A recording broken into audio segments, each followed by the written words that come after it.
We were just a week away. 7 days from the moment that was meant to seal everything we had built over the last 4.5 years. A wedding we had poured months into planning. Every detail carefully crafted. Every dream woven into reality. My suit hung neatly in the closet, crisp and untouched. The rings were tucked into a velvet box in my sock drawer waiting. Everything felt ready. Or so I thought. It was a quiet Sunday, sunlight spilling lazily through the windows of her apartment. We sat side by side at the kitchen table, surrounded by unmailed invitations, scribbled notes, and a cup of tea that had gone cold. We were going over seating arrangements one last time. I didn't notice right away, but she was oddly still, staring at her open laptop like it held a secret she couldn't face. "You all right?" I asked, barely looking up from my list. She gave a small nod but said nothing. I brushed it off until the silence stretched too long, too heavy. I asked again, this time gently. She closed her laptop without a sound, sliding it away like it weighed more than it should. Her voice was barely above a whisper when she said, "I need to tell you something." There was a tremor in her words I'd never heard before. My heart dropped.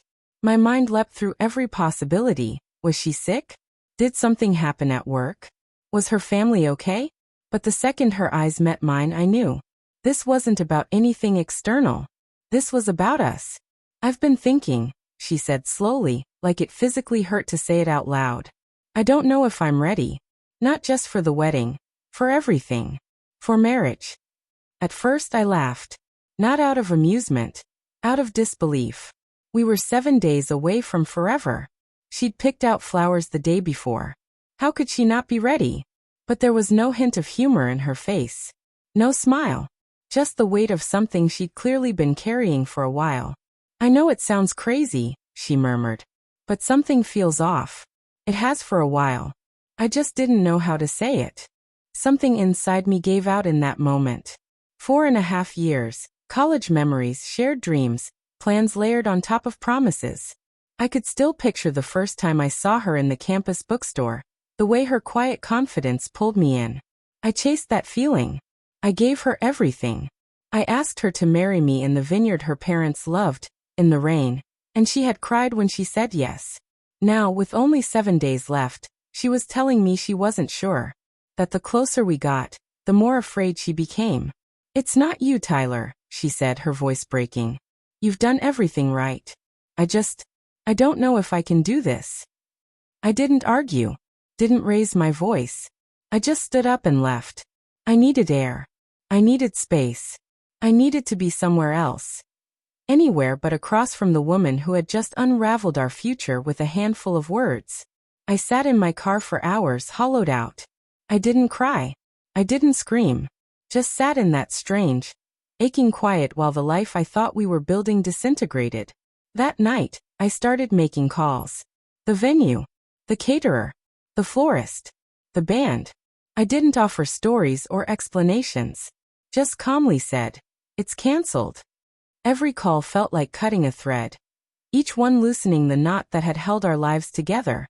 My mother called in a panic. Ethan, my best friend, knocked on my door. Twice. I didn't answer.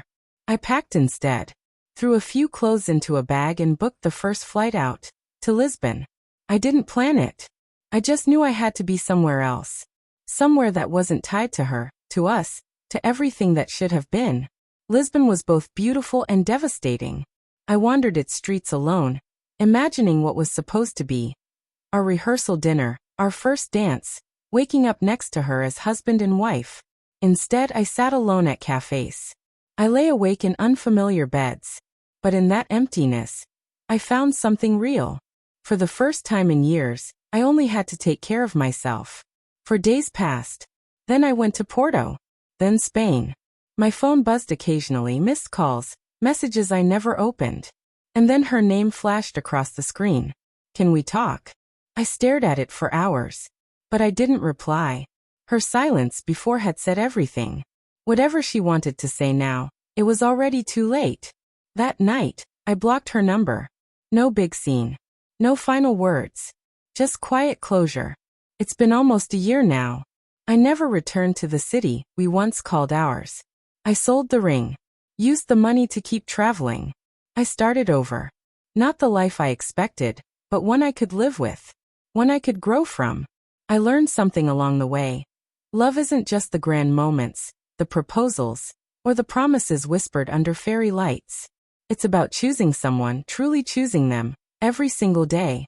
And when someone shows you, even once, that they can't do that, believe them. Don't wait. Don't hope. Let them go. Because one day, someone will choose you without fear, without pause. And when that happens, you'll know it was worth all the pain that came before.